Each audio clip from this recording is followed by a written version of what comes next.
June 10th, 2019, coming up on Roland Martin Unfiltered, an off-duty cop attacks 2 black women in Texas. Now the black women are being charged with assault. We'll talk with their attorney. There's more than one incident of bad conduct by police across the country. In Hawthorne, California, another black man almost got shot, but a concerned sister helped save his life. Wait till you see this video. Plus, another almost arrest with a young man filming knew his rights. You can't wait. Folks, wait till you see this video. This is why what Colin Kaepernick is doing is so important. You must know your rights. Folks in Oregon, they may start charging people for racially based 911 calls. In South Park, Susan pleads guilty to harassing and calling cops on 2 black women who did nothing. Plus, in honor of Pride Month, we'll look at how young LGBTQ people are being terrorized by their straight peers. Also, Leo Chase's funeral was held today. There was a memorial service on Saturday. We'll show you some of what took place there in New Orleans. And also, what happens when some racist folks cut off a Latina couple? They commence to get their ass whooped. Wait until we show you the video in our crazy-ass white people segment. Oh, it's time to bring the funk on Roland Martin Unfiltered. Let's go. Whatever the miss, he's on it. Whatever it is, he's got the scoop, the fact, the find. And when it breaks, he's right on time and it's rolling. Best believe he's knowing. Putting it down from sports to news to politics. With entertainment just for kicks, he's rolling. Yeah, it's Uncle Roro, y'all. Yeah, it's Roland Martin. Yeah, rolling with Roland now. He's funk, he's fresh, he's real, the best. You know he's Roland Martin now.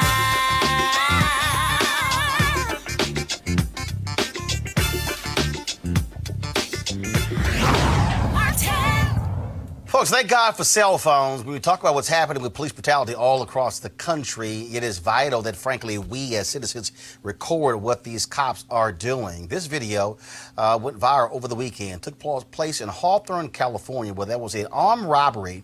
Then all of a sudden, cops descended upon this young man, guns drawn, and he wasn't arrested.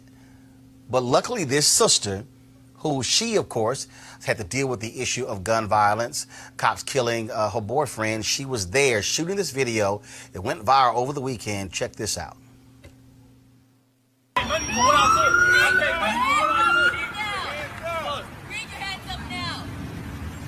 We are on the corner of Prairie and El Segundo, and they have their guns drawn on this young black man right here. Why are your guns pulled on this young man? I ain't got no weapons. He has no weapons on him. We live right now. We are so live. What's your name? Make sure you add. Them people up here, they attack you. What's at the gas station, they attack you. What's your name? What's your name? Make sure you add that. What's your My name is William. last name, William? What you loaded for? I ain't doing shit. I have no weapons. Y'all gonna kill an unarmed black man? Are you gonna shoot him? Are you gonna shoot him? What? Okay, relax, baby. Relax. Relax, because they will shoot you. They killed my boyfriend in 2015. Yes, he was killed by the police. You're gonna shoot me too, right? For filming, right? We live. Look at that big-ass gun she got on this man with no weapon.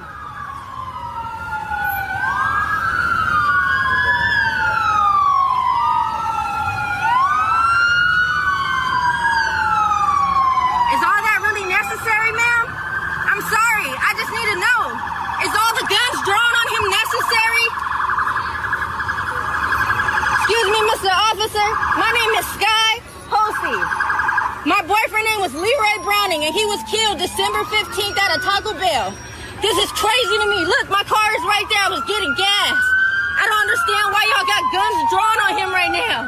Are y'all about to kill this man? Like, look at these big-ass guns they got on this man right now. Look at this baby. Look at this baby. You're going to stand up and walk slowly to the sound of my voice. Do it now. Can y'all just put your guns away and somebody get them? Sound of my voice. My name is William, not suspect. Don't move. Don't move. Please don't move. Can somebody just come get him? Can somebody put your guns down and get him, please? Don't resist him, okay?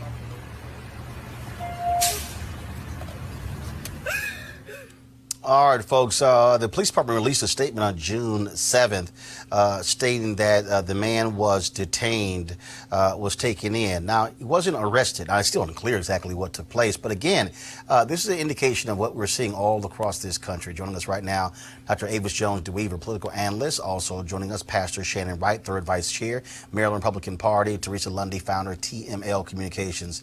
Avis, you see this sister here, pleading with him. Yeah. And again, according to the police, he loosely matched the description. The problem there for us is loosely could get us killed. Absolutely. I mean, that's always the excuse, right? And what she did was save this man's life. We saw her save this man's life. She did several things that were absolutely critical. First of all, she announced to them that she was videoing live. She told them it was on Instagram live. It's live. Then she kept sort of challenging them in terms of all of them pointing their guns and their firepower at him, an unarmed person. She kept repeating that. And then finally, when she said, don't move, after he was at first told to stand up, that right there really saved his life, because all we need is one person to say, he's reaching, he's moving. And you know, when one person starts shooting, they would all start shooting. This sister saved this man's life, but he shouldn't have been put in that position in the first place. The issue, Shannon, I think for African Americans is, again, you see the video, pull it up, please, drop the audio, but just pull the video up. You're on a corner, 5, 6 police cars show up. You don't know which one of these cops could get the itchy finger. Right. I think back to Terrence Crutcher in Tulsa, where there were 3 or 4 police officers, 3 cops didn't overreact, 1 did. Yep. She was the one who shoots and killed Terrence Crutcher. So it's not me. You're sitting there, and that's why the sister, the video is like, baby, calm down. You make any move, these fools, he will fire a gun at you. Yeah, she did the right thing to tell him to be still, because for him, the way he was down on his knees with his hands up on his head, you couldn't keep your hands there and get up. Right. So he would have had to have put his hand down, and they would have said he was reaching. It was sort of like the video we had last week where we showed it, where the cops, the guy was on the driver's side, and the brother's filming, and the guy says, turn the engine off. He said, I am not moving. Right. He said, my hands are right here. Yep. He said, and then the cop actually tells his folks, there's a gun, and the guy's like, there's no gun in the car? Right. This brother's like, no, I'm not turning nothing off. I am not moving, so you can sit here and say I was reaching for a gun. Yep. Absolutely. When our children were younger, there was a little booklet that the NAACP used to put out, Traveling While Black. And he used to say the things that you do and that you don't do if you get stopped, if you find yourself in a questionable situation, even though you know you didn't do anything wrong. Because you can be dead right and still be dead. So, you know, it's serious today. Folks got to really understand, yes, you have rights, but that bullet doesn't care about your rights. So you need to put yourself in the best place possible to know you will go home at the end of the day. And Teresa, by the end of the day, you cannot fully trust any of these cops. You can't. No, you can't, and nor so can you listen to their directive and really take it seriously. Because if that young man actually moves, especially hearing the heartwarming story that the young lady said about her boyfriend in 2015 was shot, you know, and he was at Taco Bell. I mean, she's speaking from experience. You heard it in her voice. You heard the anxiety. So she's like, something happened that went wrong with her boyfriend. Right. And if she wasn't getting gas across the street, who knows exactly what would have happened to that man in that moment. And so when we can't trust cops, when we can't trust the people who are sent to protect and serve and who are supposed to be our saviors in communities at large, of which they keep calling and ask us to donate to, it puts the public in a real not at ease, even though they're trying to, I believe, diversify as much, but they're not putting more of us on the street, nor are they also giving us more training. So again, I think this is not only a national discussion, but definitely local precincts need to do better, and they need to do probably have at least more consequences for these officers. Well, I just think that, again, when you're in that situation, what is happening for us, we're the ones who end up dead. Absolutely. We're the ones who end up shot.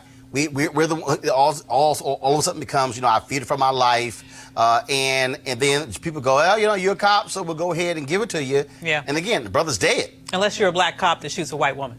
Yeah, then of course Then you're going to then jail. of course you go to jail for 12 and a half years. Absolutely. Yeah. All right, folks, let's talk about this other case. Again, why is it important for you to know your rights? This is another video that went viral as well. I believe it took place in Chicago, based upon the folks that you see in the video. And so, cop stops one brother, and another cat is videotaping, but listen to my man throughout this entire exchange. You shouldn't even give them no information. That's illegal. This is illegal search. Somebody else stop you today. Don't worry. No, you ain't got to answer no questions. He ain't got to answer no questions. Just so you know, I got a body cam. It don't matter. It ain't on though right now. You didn't press the button. I know law, bro. If you ain't committing no crime, you ain't got no business right here asking no question, interrogating them. This is a legal detain. What crime was committed? Who would they say was watching? Who they said that did it? Who are you looking for? What's the person's name? What's the description of the person, officer? What's your badge number? What's your badge number? Rosenbaum 161. 161? Okay. I'll be calling your office. They know who I am, Toy Battle. This is a legal search. You ain't supposed to do none of this. This is a legal stop, too. You got suspicion? I'm not stopping you. You got suspicion? But you ain't supposed to ask that, though, because you're running them right now in leads. You're free to go right now. Yeah, you is free to go. He is free to go. He always free to go. And don't ask nobody else on how with their name without them committing crimes. That is illegal. Y'all time is almost up. All right? Don't ask nobody their name and their ID. That's illegal. Everybody good out here? Yeah, everybody always good out here. We only good when you ain't out here manipulating people. Have a nice day. Stop scanning people's names. Find some real criminals. Because next time it might cost you your badge. Yeah, for real. You know what the ultra-various law is? Stop breaking the law. He's the guy. I love He's him. The guy. Now, I need him. So, I think we all need a man like that. I wish he identified himself. Oh, he did. He said What did he his name. say? What was his I name? forgot his name. When he said his name, he's like, they know me at the police station. Well, I need to know him in First time he Philadelphia. I need to know him in Philly because what he just dropped was a whole list of nuggets, information, and more so education for everyone, right? Because, again, these brothers are growing up, and sisters, because we can stop too, are growing up scared, not knowing, because again, the parents aren't necessarily telling the kids. I know I grew up in the suburbs, so I didn't necessarily have to deal with that. But when I got to Philly, I really got a life lesson, and I wish I learned it in the home. But my nephew and a couple of my brothers, they got that. But I also believe that the education wasn't there, as in how to address the police. And I think actually... But also knowing the law in your state. I remember, Shannon, it was a couple weeks ago, I guess we were on the show. I forgot what was happening in the particular state, and we were talking about something happening. It was in Texas. And I was explaining to Scott Bolden. I'm like, Scott, you might be an attorney, but the law in Texas is here. I don't have to show you my ID. If I am not being arrested, you do not have the right to ask me for my ID, and I just give it to you, and you somehow detain me. And this is why what Colin Kaepernick is doing with his Know Your Rights workshops all across this country. He is teaching young black men and young black women to know your rights. And frankly, that's why the NFL won't let them back in the NFL. They will sit here and hire Richie Incognito, who's a racist, okay, who has hazed and abused and assaulted other players. He is just got signed by the Raiders, but Kaepernick can't get signed by anybody. But those Know Your Rights workshops are critically important. Those workshops are important. You know, it's funny. When I was younger, my mother used to always say, if you find yourself in a situation, don't act out. Just give them what they want. If they ask for ID, give it to them. And at first, when our kids were younger, we used to teach them the same things because that's what we were taught. That's what you do. If someone in authority asks you for your ID, you give it to them. If they ask you where you're going, you tell them. You comply. Right.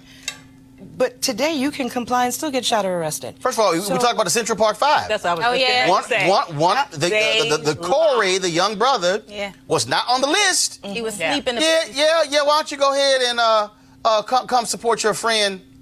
He ends up serving more time in prison than all of them. Yeah, exactly. And that's the problem.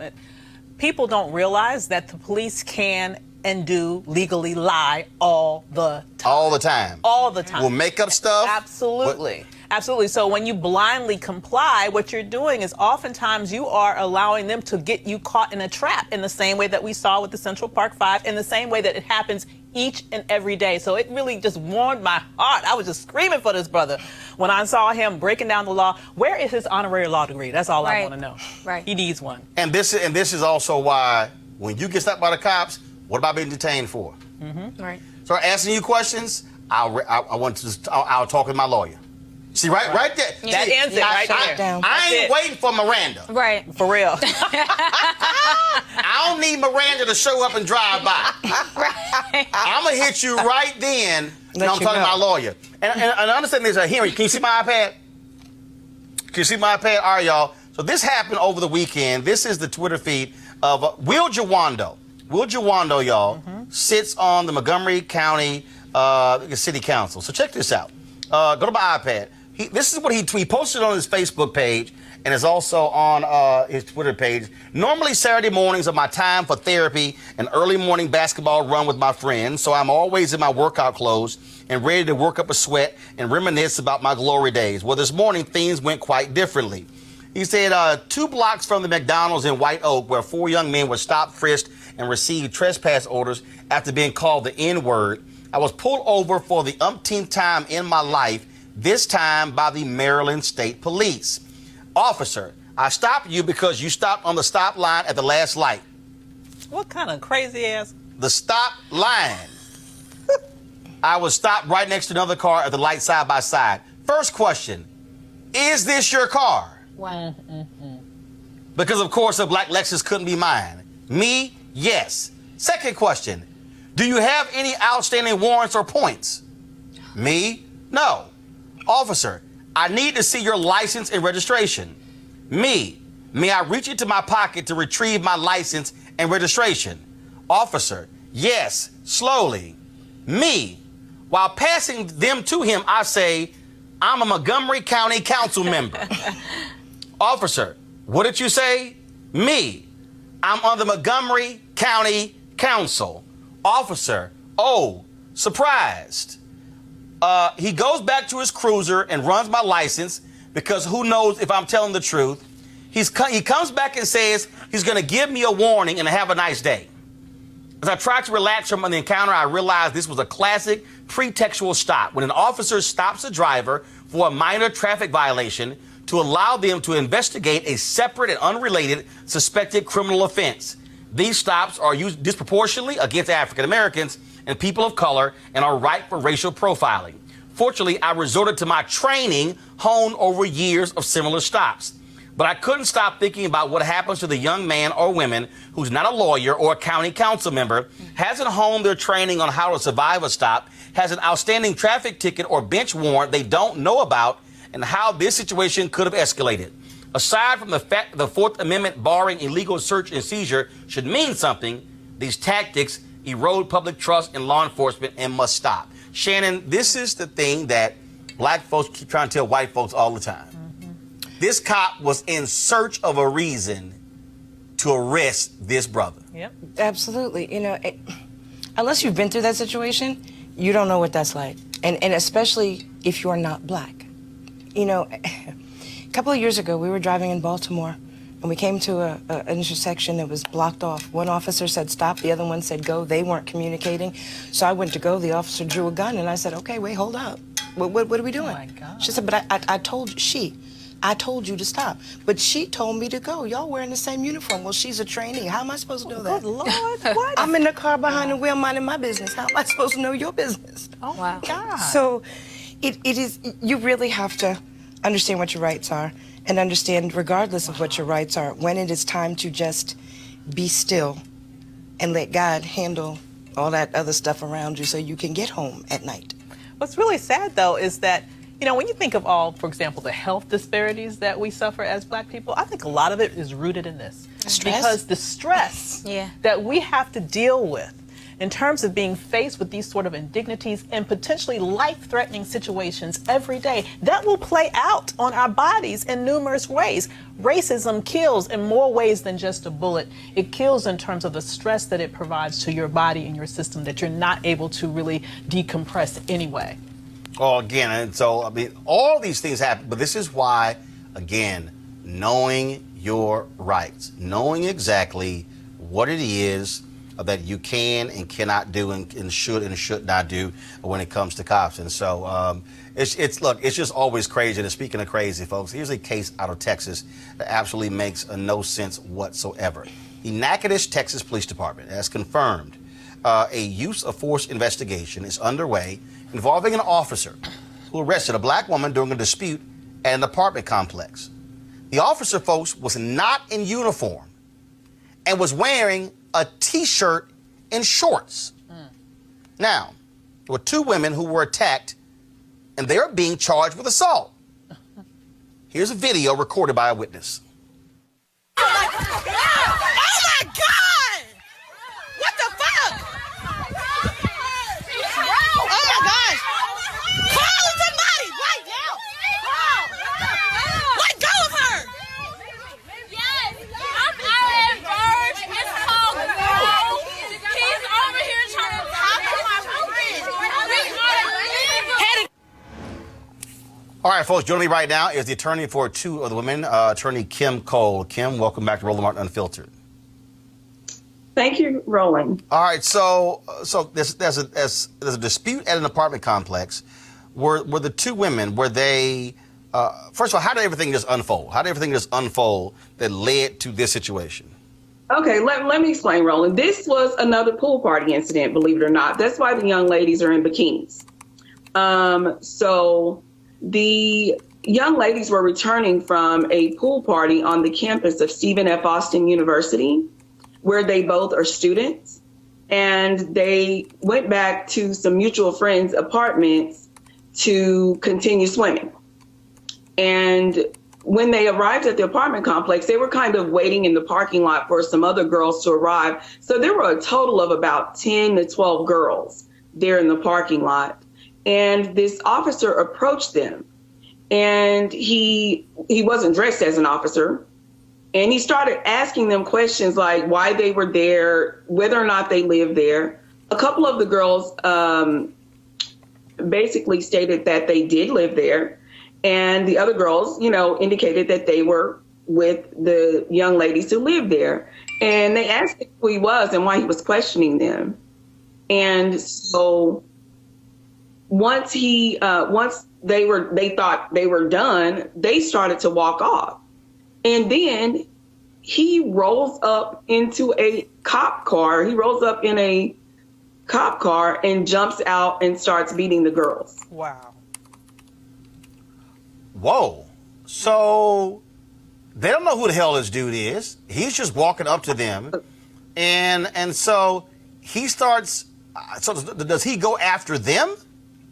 Yes, and there is dash cam video as well where they're literally just standing in the parking lot, and they're trying to figure, they thought they were done with him. They said he walked off, so they dispersed. They were like, okay, that weird, creepy dude, let's just, go on about our business.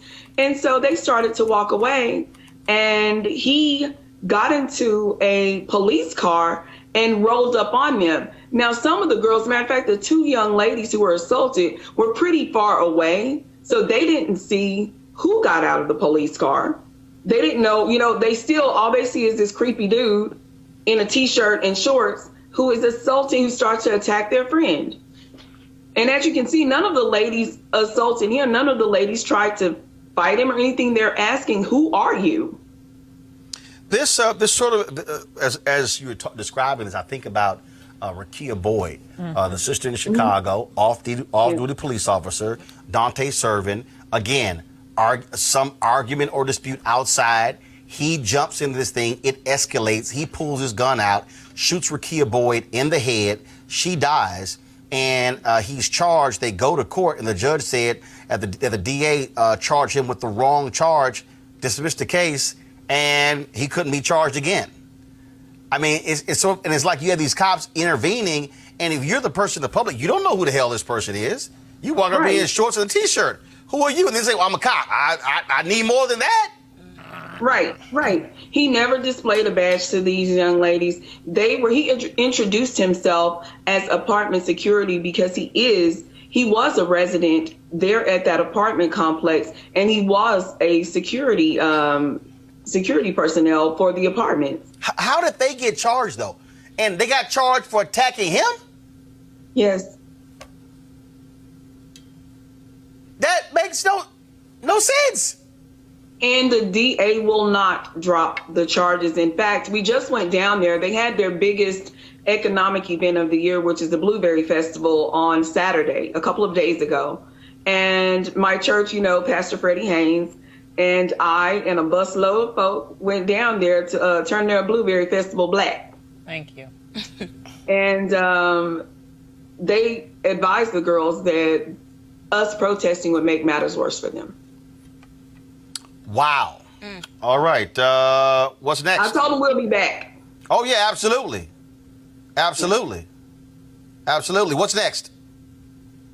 What's next? So we are I'm going back down there Wednesday to meet with another group who are interested in forming a police oversight board. I was a part of that effort here in Dallas, and so I'm going to meet with them. Hopefully we can meet with the DA and get the DA to, listen to reason and drop these charges. This is absolutely ridiculous. Nacogdoches is known for being racist, and they're known for being discriminatory toward minorities there. And so hopefully we can get them to listen to reason and drop these charges.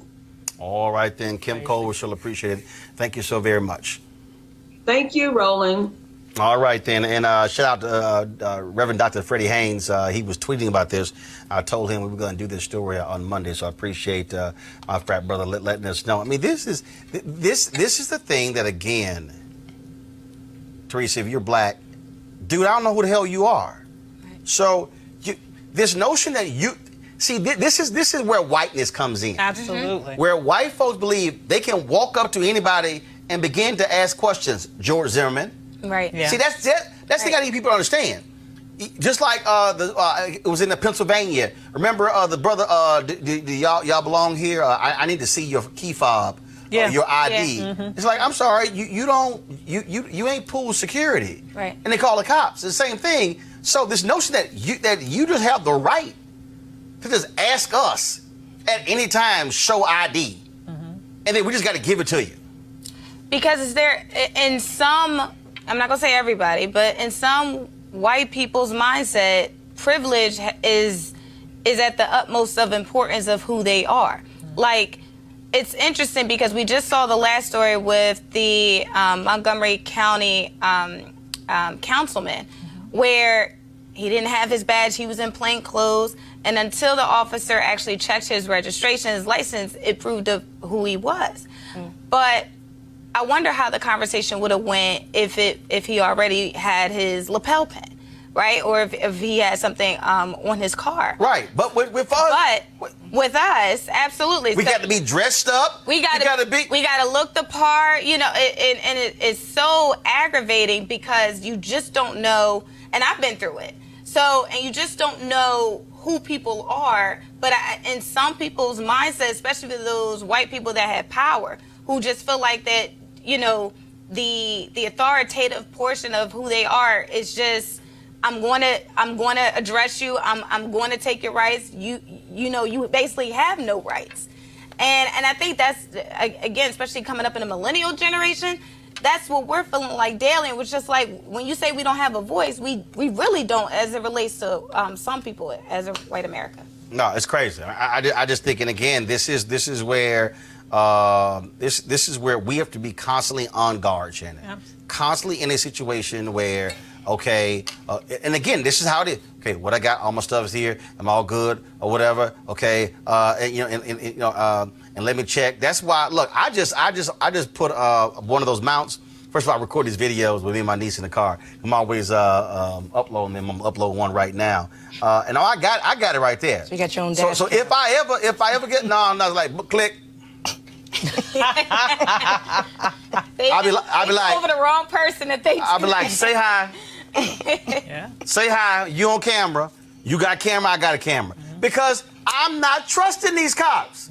It's difficult to know who you can trust and who you can't. I mean, and let's be real. There's just some crazy people out there that will say they're cops and not be anywhere related to the police. Happened in force. Florida. Yep. Exactly. Matter of fact, a dude got busted by a cop Pretending to pretending to be a cop. So you really don't know who's doing what. Hey, you roll up to me, I'm telling you right now, you're going to be on candid camera. And I'll be streaming live, too. Be like, boop, that's right. No, see them comments, we live. Like, on here, look, I ain't recording. We going live right there. So y'all better learn how to have that one touch live button ready to go live on Periscope, Facebook, YouTube immediately. That's what you better do. All right, folks, I'm going to go to a break right now. When we come back, we're going to have some HBCU news. A new president at Claflin University. We'll tell you about that.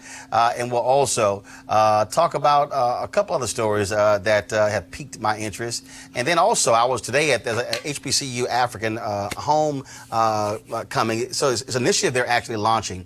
So we're going to be live streaming the whole news conference after today's show. But wait till I hear you. I'm going to play this video of this sister who was an ambassador who broke down, y'all, not just present day was happening in Africa, but all historical and why we sort of have this disconnect with the motherland. So I will show that for you when we come back. Roland Martin Unfiltered. You want to check out Roland Martin Unfiltered? YouTube.com/Roland S. Martin. And subscribe to our YouTube channel. There's only one daily digital show out here that keeps it black and keep it real. It's Roland Martin Unfiltered. See that name right there? Roland Martin Unfiltered. Like, share, and subscribe to our YouTube channel. That's YouTube.com/Roland S. Martin. And don't forget to turn on your notifications so when we go live, you'll know it. You want to support Roland Martin Unfiltered? Be sure to join our Bring the Funk fan club. Every dollar that you give to us supports our daily digital show. There's only one daily digital show out here that keeps it black and keep it real. It's Roland Martin Unfiltered. Support the Roland Martin Unfiltered daily digital show by going to RolandMartinUnfiltered.com. Our goal is to get 20,000 of our fans contributing $50 each for the whole year. You can make this possible. RolandMartinUnfiltered.com. All right, folks, they're back. MarijuanaStock.org is another great investment opportunity. If you were lucky enough to invest in their last crowdfunding campaign, you know they raised a lot of money in just a few months investing in legal marijuana farms. Those initial investors now own shares of a publicly traded company. Last time, of course, again, a lot of you missed it. Now you have a second opportunity for a new investment opportunity that is as good or if not better than the last time. I'm talking about industrial hemp CBD. Now, for those who don't know, the hemp plant is a cousin to marijuana with a much higher concentration of CBD, which means hemp CBD gives you all of the medical benefits of marijuana without getting you high. Until recently, hemp farming was practically illegal in the U.S. and heavily regulated by the DEA.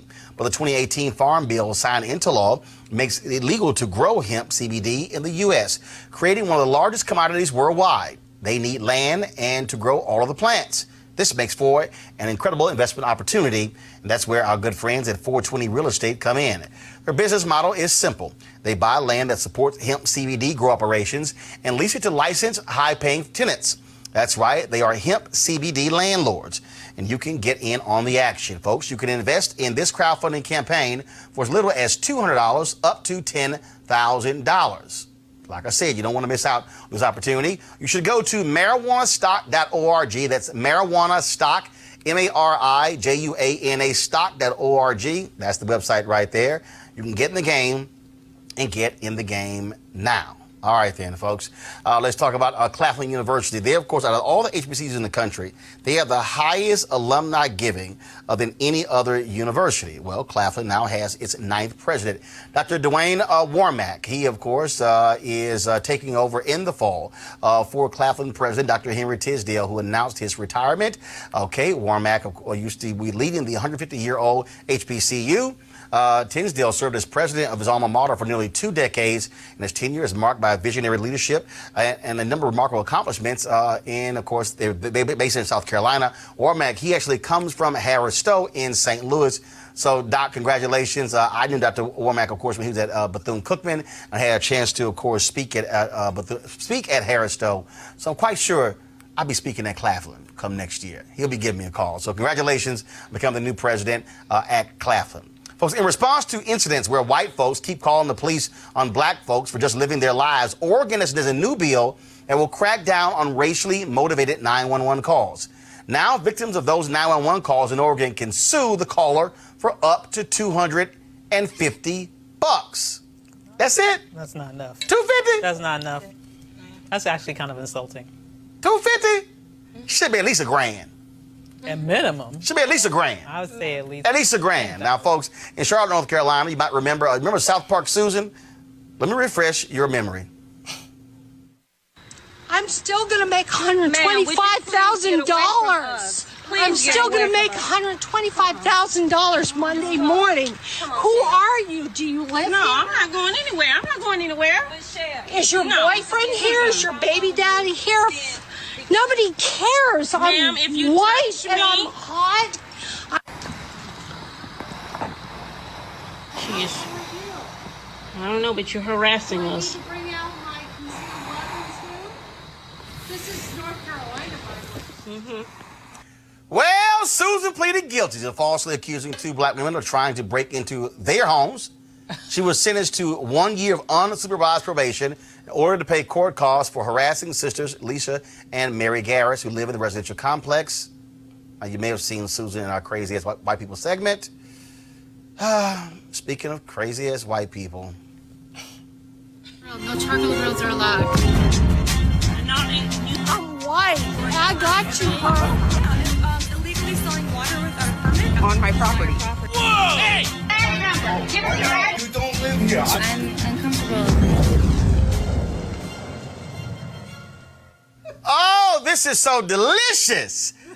I saw this over the weekend and I said, oh, we've got to play this on Roland Martin Unfiltered on Monday. A white couple jumped out of their car to confront a Latino couple in a case of road rage. The white couple was hyped, cut them off, stopped their Cadillac SUV. They about to whoop some ass. But they didn't realize they went up against #Team Whip that ass. Press play. I need police right now. I need police right here, right now. I need police right now. They're coming to my car on the freeway. They're here on the freeway. What the fuck are you gonna do? No, James, don't get off the car. Don't get off the car. What's up? What's up? What What are you gonna do? Let him go. No, what?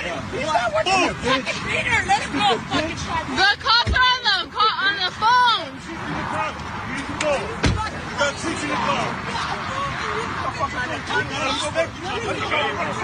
Can you please come? They're fighting on the freeway. Yes, physically. Whoa, bro! Whoa, man. Please. Please help. There's cars everywhere. You're gonna get hit. Oh my god. Go, please. Oh my god. Oh, what do I do?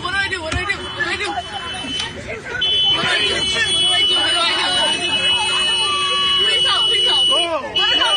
The Glen Oaks Boulevard. We're at the ramp from Glen Oaks Boulevard. Hello, we're on the ramp for the Glen Oaks Boulevard. We're right on the ramp next to the Best Buy. Right next to the Best Buy. It's the on-ramp. The on-ramp? Yes. Right next to the Best Buy when you get onto the freeway. Is it San Fernando? Yes, it's on Pacoima. You know where the Best Buy's at? Get in the car. No. Get in the car. Please. Hello. It's Boulevard, Best Buy. I don't know the address. I'm only 16. I don't know. Yes. Let's go!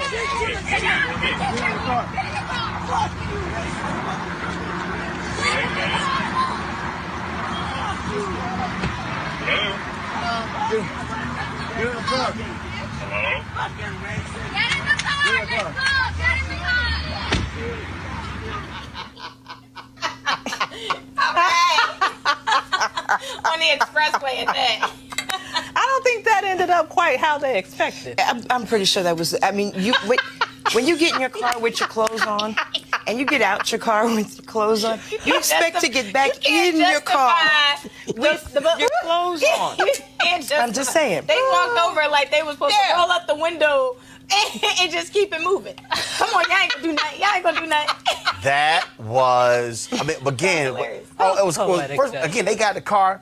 Yeah, what y'all gonna do? She's sitting here, and then she ends up halfway butt naked, shirt off, breasts all out, showing her bra. And then, of course, the hub say, man, no, it's cool. No, it ain't cool. I walked over here. You got your ass at the car. No, you cut us off.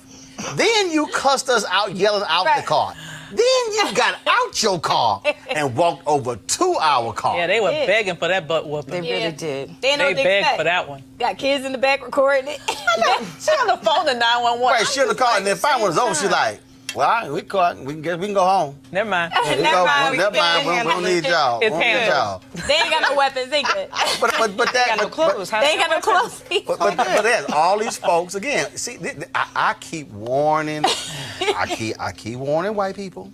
The wrong one. I keep warning white people.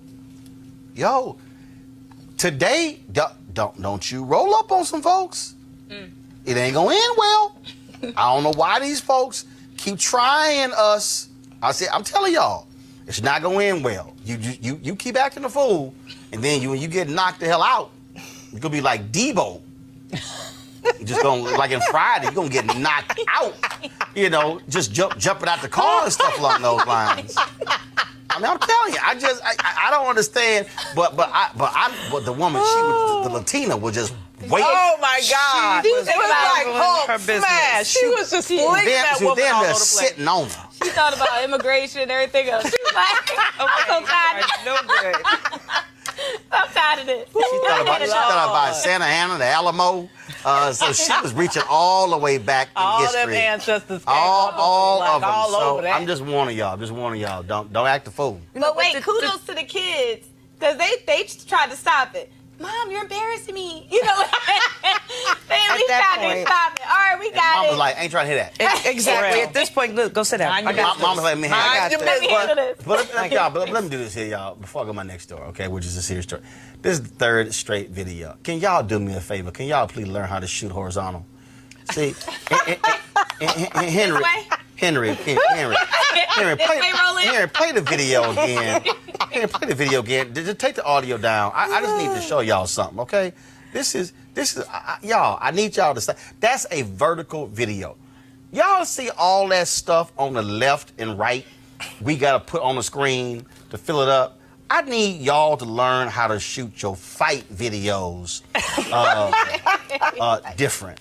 You don't care about the other ones, but just the fight videos. Like right here, okay? Now, Henry, go to my iPad. Go to my iPad. Can y'all, do you see this? See, that was shot horizontal. That was the robotics competition at Rainbow Push. I saw some video about 3 years ago. See, y'all, see how it fills the whole screen up?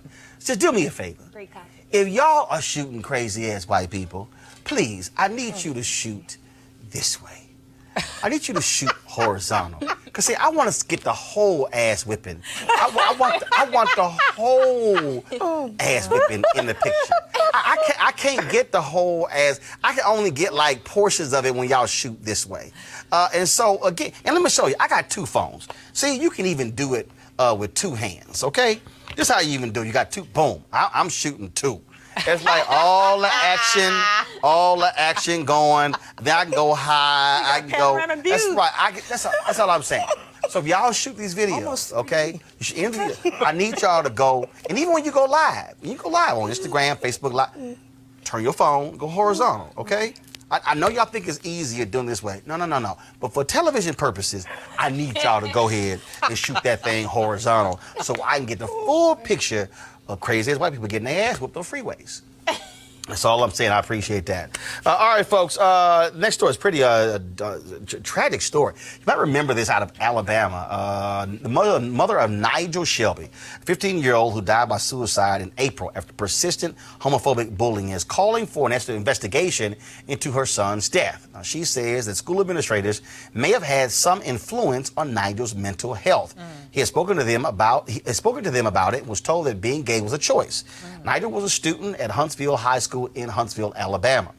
We're here to discuss this particular story is David Johns, Executive Director of the National Black Justice Coalition, and also Attorney Ben Crump. They join us right now. And so, first and foremost, Ben, are you representing the family in this particular case? And if so, what legal plans, legal options do they have? Certainly, Attorney Jasmine Moran and I are representing Kamika Shelby, Nigel's mother. I've never seen a case like this, Roland, where you have precise incidents of the young boy reporting the bullying and the officials giving the most inappropriate responses to this young boy, talking about where it's a choice that he's making. And on top of that, the fact that the school officials, after he died by suicide, they were able to tell his mother where she could find the suicide note in his book bag. What? So why didn't they do anything to try to prevent him carrying out this plan to cause his death by suicide, Roland? It's outrageous. David, the National Black Justice Coalition, of course, represents African Americans, LGBTQ. This story is one of many stories where young folks have killed themselves due to bullying, but in this case, it was different because he was gay. Yep. It was different because Nigel is both black and gay. So Ben and I are in Alabama on the road. I appreciate you making space for us, but I keep reminding people that every day we know that there are increases in the amount of hate crimes and bullying and microaggressions that LGBTQ people experience and report, and that black people experience and report. But too often these conversations are had in ways that suggest that we don't exist as both black and LGBTQ or same gender loving. And so the important thing about Nigel is us appreciating that the vast majority of kids in public schools today are diverse. They are racial and ethnic global majority members, although we continue to call them minority here in the United States. They are LGBTQ. More than 50% of high school kids report being anything other than strictly heterosexual. And in spite of all of that, 98% of the workforce, K-12 teachers, are white women. And so we need to have more meaningful conversations about the diversity that is the plurality of experiences in the United States, and to really talk about the responsibility that teachers and educators and first responders have for ensuring that all of our babies feel safe, engaged, and supported. This is really something that's troubling. There was a young man who was elementary school in Houston who committed suicide because of bullying as well. And Ben, what I still don't understand is administrators who act as if there's nothing they can do. Yeah, and Roland, there are many instances of bullying where you don't hold the student or the school accountable because you say the student could have been dealing with all sorts of situations. Here, we can concentrate that the harm being caused to this young man was happening every day he went to school. Even when he went to participate in physical education, they said, well, you don't have to worry about it. They never tried to confront the bullying head on. They just told him it's a choice and he got to deal with it. They never told his mother that he was reporting this bullying. She kept asking about, what's going on with my son. He seems depressed at times, and they would say everything is fine. It's not until he is dead by suicide that they start telling her all these things about he was coming to the office. His best friend, a young white boy, said, and this is how we know it, the principal told them that it's a choice they're making. They went multiple times saying, we're being bullied, we're being attacked, we're being called faggots and all kind of racial, homophobic terms. And the school just didn't want to deal with the issue. This young boy's life was taken because the adults they failed to act when they were given so many opportunities, Roland Martin. David Johns, final comment. Yeah, I just want to underscore that point. There are too many of our children, black children, children who are not native to this country, for whom English is not their first language, who have a disability, hidden or invisible. And often when we think about schools, many of us think about that as a joyous time and a happy time. But for too many of our babies, schools are sources of trauma. And so our hope is that, one, we can provide Nigel's mother, Kamika, with some answers as to what happened to her baby. And then, two, have conversations about how much more work we need to do so that all of our babies feel safe, engaged, and supported. Both Ben and I have been really clear that Nigel is perfect. exactly as he was formed. He did not make a mistake.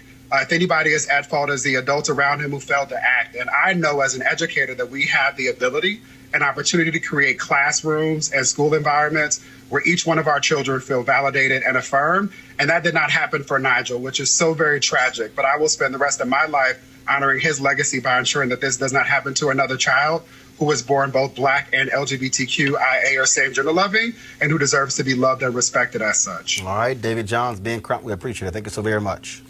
Thank you for making time. All right, folks. This is the year of return, 400 years in August, when 20-odd Africans first arrived on the shores of Virginia. And today, I attended the media announcement of HBCU Africa Homecoming. And what this is connecting HBCUs with the continent. And so we covered the whole event.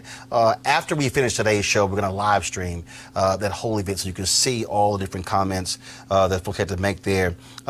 But I have to speak to this. And there was a sister who was the ambassador of the African mission here, and she opened this thing up, and I really want you to hear what she has to say, because she makes a direct connection between what the colonizers did to the continent in 1884 to also what is happening today in terms of this whole dysfunction that exists with Africa, but also with those of us who our ancestors come from the motherland. And so I want to play this for you, which is an excerpt from what she had to say. Then we're going to chat with it about our panel. I really think you're going to be blown away about what she has to say. Go right ahead. We were way ahead of them in our civilization. They set out to destroy us. And Berlin Conference put the nail on that coffin. So they gave Djibouti the same sovereignty as the United States.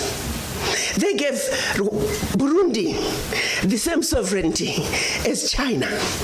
They gave Togo. You see, the EU realizes individual little countries, they can't survive on the world stage. So they come together as the European Union. Now picture this now. So they cut up this Africa into the tiny little countries, small economies that could never survive on their own, but gave them the same sovereignty as the big boys. So that way, when the little bitty countries go to the world stage for the purposes of development and discussing trade, they're wannabe boxers who are being thrown into the heavyweight boxing ring every day. How do you put China in the same boxing ring with Eswatini? Eswatini has 1.2 million people. China has 1.4 billion people. And you put them on the same stage and say, go at it, negotiate. Are you with me? Yes. This is insanity of the highest order. How have we allowed this carnage to go on? When Eswatini is thrown in the same boxing ring with China and Eswatini collapses before Eswatini even gets on the stage, the world says, well, Eswatini, what's wrong with you? Why can't you take care of your people? Well, China came in and said, Eswatini, give me all your gold or else. And if Eswatini does not agree, they just go on next door to Lesotho and give Lesotho an extra $1.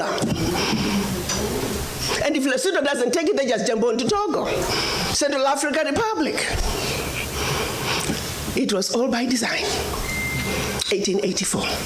They did something else in addition to chopping us up.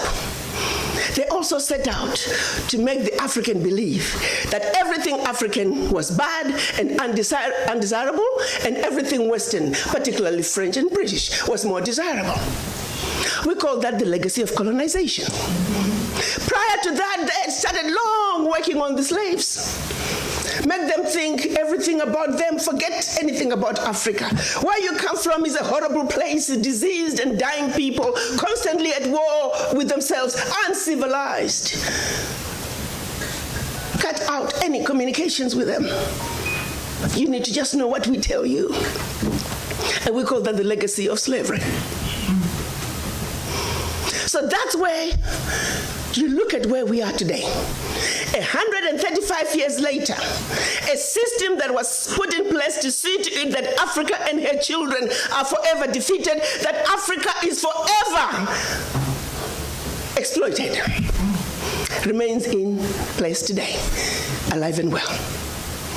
And we sit here and we ask ourselves, why isn't Africa moving forward? Why does Africa continue to be taken advantage of?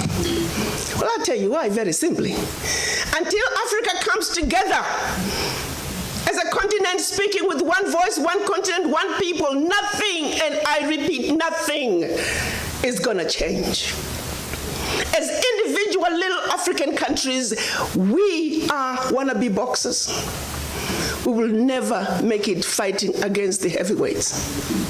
We must speak with one voice. Yes. And this is exactly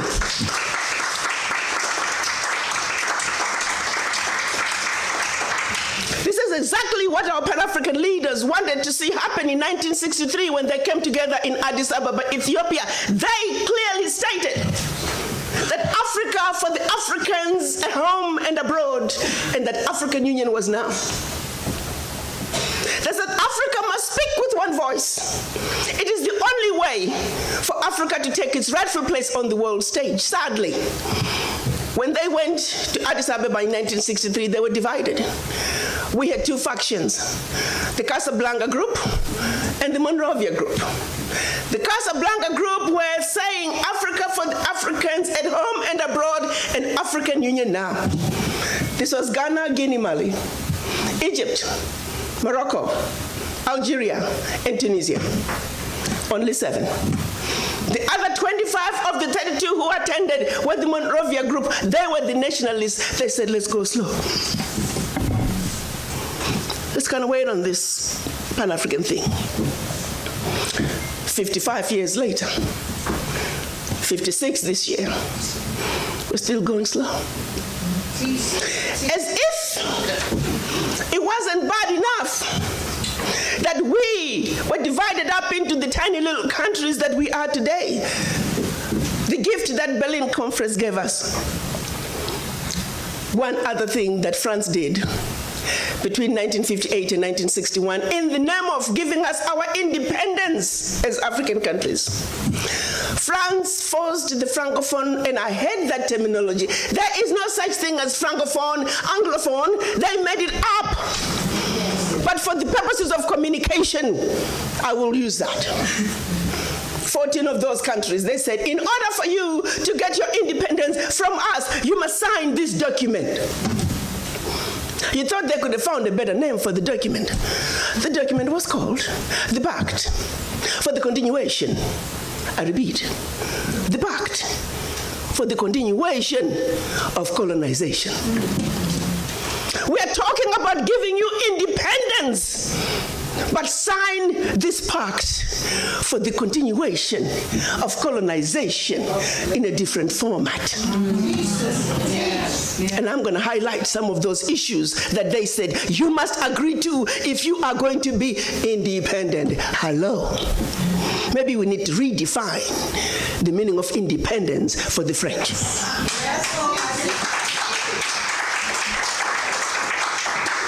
First, France said, you see, you monkeys, you don't know how to manage your money.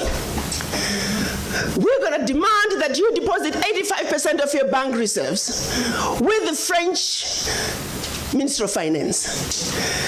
Under the French Central Bank, under the control of the French Minister of Finance. France is then going to take your 85% bank deposits from each and every one of you.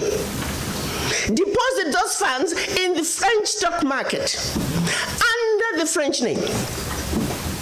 And you may or may not know the returns. Today, as we speak, the latest figures are saying for every 14 billion that France invests in the stock market from Africa, they are realizing upwards of 300 billion in return. Every year, year in, year out, because of these deposits from the African countries, France is taking out of Africa over $500 billion. Now figure it out. For every 14 billion, the returns on the investment are over 300 billion, and they are taking over 500 billion.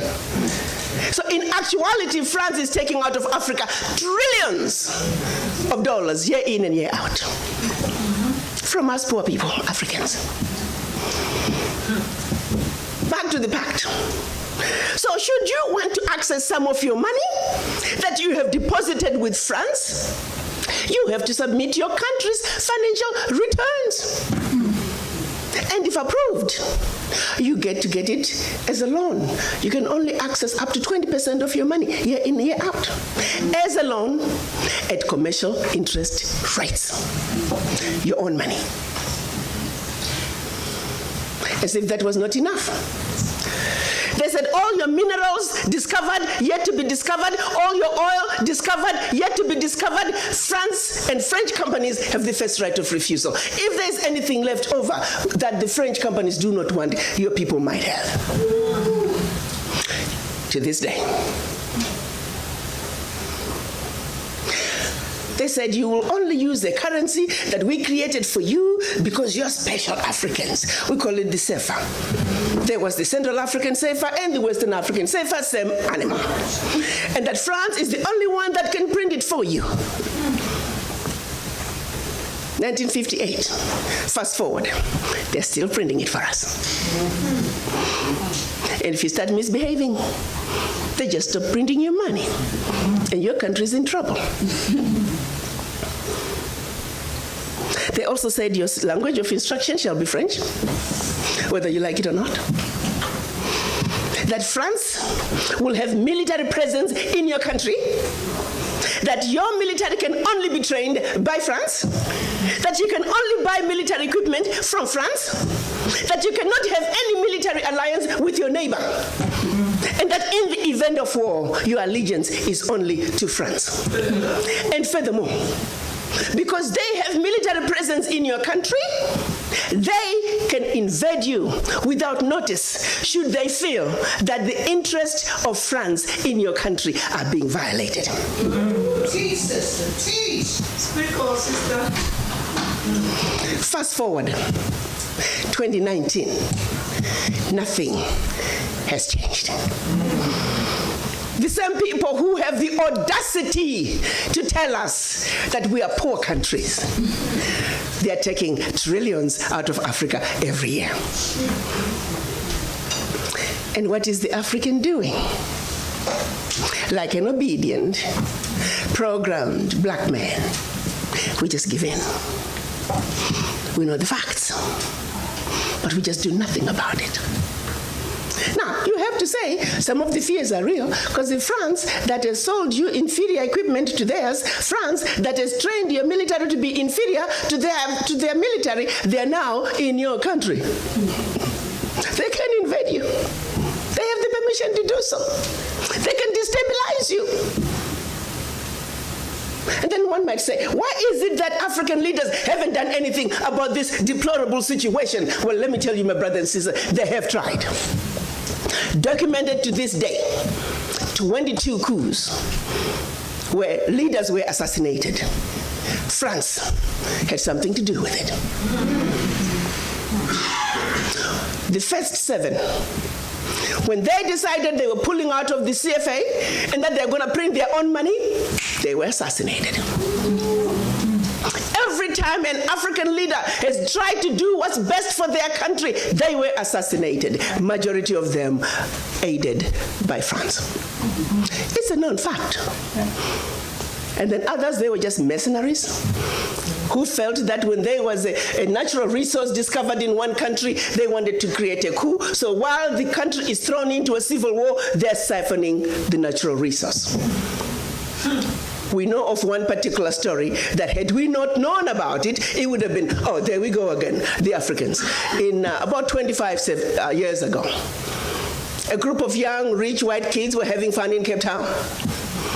They found out that there was oil in Equatorial Guinea that had just been discovered, and they wanted it. So they set out a plan to have a coup in Equatorial Guinea. So while the Guineans are busy fighting a civil war, they will be siphoning the oil. But they made one mistake. There were 2 planes. One was to leave South Africa, stop in Zimbabwe, pick up more ammunition on their way to hunt in Equatorial Guinea. Another plane was taking off in the Caribbean that had this puppet Diaspora who was supposed to be the next president.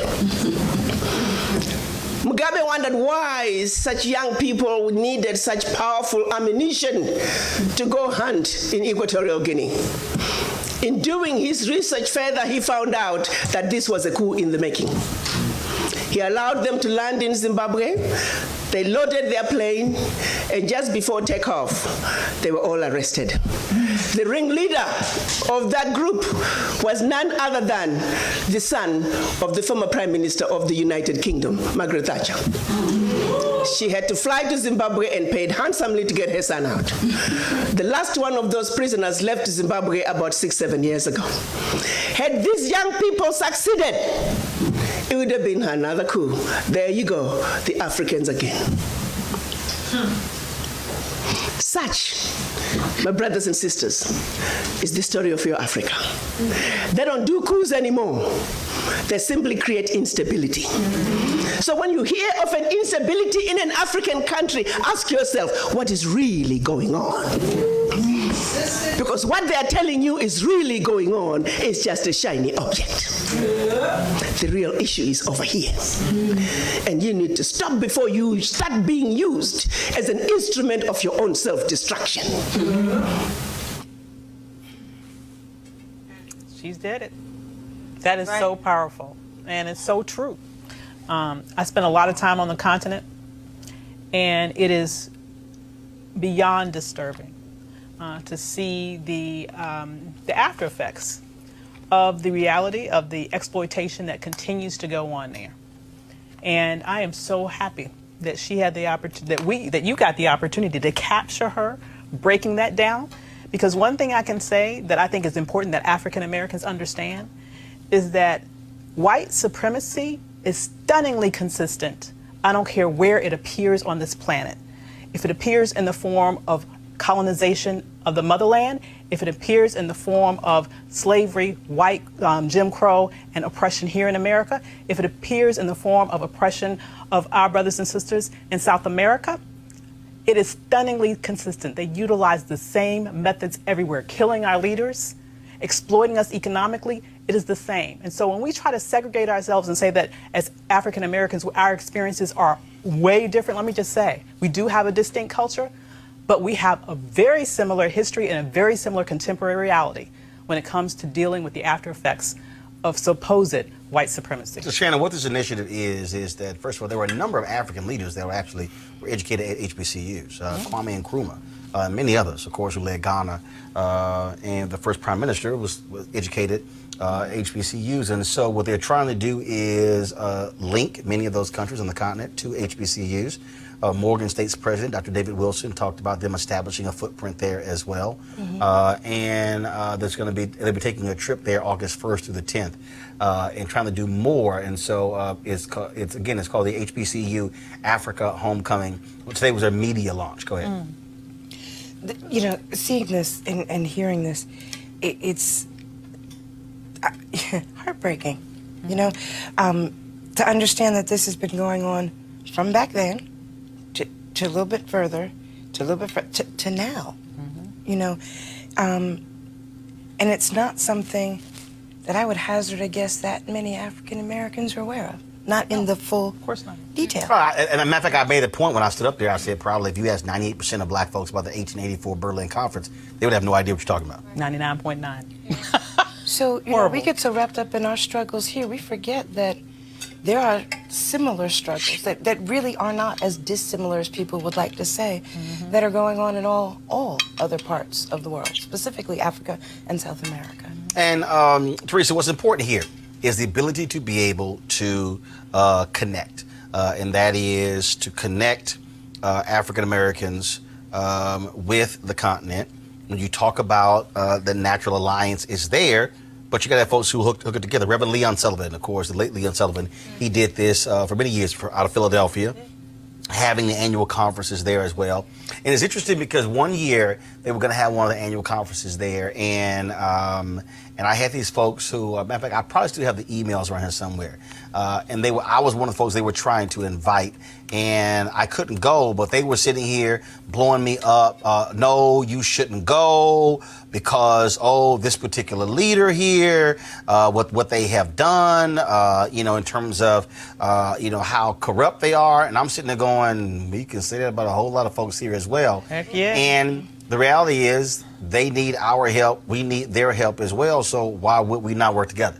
We should work together. And I think that connectability aspect that you're talking about from the U.S. to Africa, we can't just vacation to our motherland. We have to make sure that institutions, elected officials, those community leaders and those influencers are now reaching back and saying, listen, I don't want to just vacation in Ghana. I want to actually learn and educate the next generation, the current generation, and see how we can better communicate, how we can better help them out of their struggle. Because again, what's lacking in a lot of these public and charter schools is the education of blackness.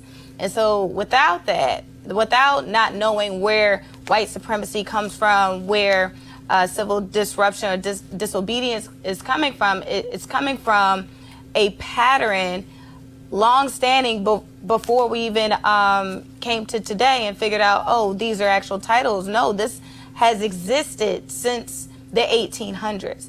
So I think that is a great initiative that the HBCU wants to do. And also, I don't want to just tag it at HBCUs. I want to look at private institutions. The one who has the millions, the University of Pennsylvania's, the Harvards, the Yale Laws, and see outside of the innovation and technology, are they willing to actually go back and want to help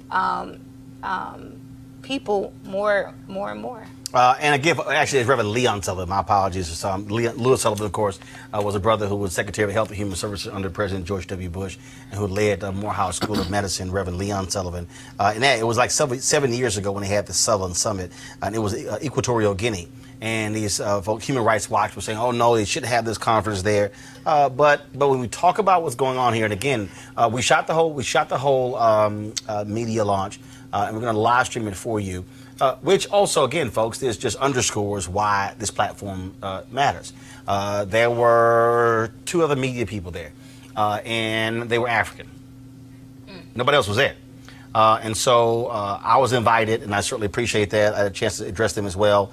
And one of the things that I talked about was why you must have a communication apparatus, because it's also one of the reasons why we don't know, which is also why, and I said it there, my whole point about HBCUs as well, why you have to have those HBCUs also sending out their information, letting folks know about what's going on, because otherwise we're existing in these silos. And so knowing what's going on is critically important, which is why it's important for you to support Roland Martin Unfiltered, because we have to have a platform that's covering our issues. While I was there, the brother who heads communications up for Ghana, said, hey, he would love to talk more. They are talk about travel. They're doing a number of events in Ghana this year because of the year of return. Senegal. So people are planning all sorts of trips back to the motherland this year because it's the year of return. And so in talking, the brother said, hey, I would love to have the ambassador of Ghana come on your show. The reality is there's no place for these African leaders to talk to black folks. Don't exist. It's not like you're going to be on a lot of these radio shows. And so we have to, that's why this platform matters, having the ability to be able to communicate. So we want you to support us at RolandMartinUnfiltered.com. Join our Bring the Funk fan club. Every dollar you give goes to support the show as well. And so we're looking forward to you doing that. So again, RolandMartinUnfiltered.com. You can pay via Cash App, PayPal, Square, you name it. It's all there on the website. Again, after today's show, we're going to have the live stream of that whole event there so you can hear it for yourself. Be sure to share it and spread the word all around. Teresa, Shannon, Avis, appreciate it. Thank you so very much. I want to thank all of our guests for being on the show today. I'll see you guys tomorrow. I got to go. Holla!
You want to check out Roland Martin Unfiltered? YouTube.com/Roland S. Martin. And subscribe to our YouTube channel. There's only one daily digital show out here that keeps it black and keep it real. It's Roland Martin Unfiltered. See that name right there? Roland Martin Unfiltered. Like, share, and subscribe to our YouTube channel. That's youtube.com/Roland S. Martin. And don't forget to turn on your notifications so when we go live, you'll know it. You want to support Roland Martin Unfiltered? Be sure to join our Bring the Funk fan club. Every dollar that you give to us supports our daily digital show. There's only one daily digital show out here that keeps it black and keep it real. It's Roland Martin Unfiltered. Support the Roland Martin Unfiltered daily digital show by going to RolandMartinUnfiltered.com. Our goal is to get 20,000 of our fans contributing $50 each for the whole year. You can make this possible. RolandMartinUnfiltered.com. Hey fam, want to check out Roland Martin Unfiltered, the blackest show on all of digital, cable, and broadcast. Check out our audio podcast. There's only one daily digital show out here that keeps it black and keep it real. It's Roland Martin Unfiltered. Press play.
You want to check out Roland Martin Unfiltered? youtube.com/Roland S. Martin. And subscribe to our YouTube channel. There's only one daily digital show out here that keeps it black and keep it real. It's Roland Martin Unfiltered. See that name right there? Roland Martin Unfiltered. Like, share, and subscribe to our YouTube channel. That's youtube.com/Roland S. Martin. And don't forget to turn on your notifications so when we go live, you'll know it. Hey fam, want to check out Roland Martin Unfiltered, the blackest show on all of digital, cable, and broadcast. Check out our audio podcast. There's only one daily digital show out here that keeps it black and keep it real. It's Roland Martin Unfiltered. Press play. You want to support Roland Martin Unfiltered? Be sure to join our Bring the Funk fan club. Every dollar that you give to us supports our daily digital show. There's only one daily digital show out here that keeps it black and keep it real. It's Roland Martin Unfiltered. Support the Roland Martin Unfiltered daily digital show by going to RolandMartinUnfiltered.com. Our goal is to get 20,000 of our fans contributing $50 each for the whole year. You can make this possible. RolandMartinUnfiltered.com.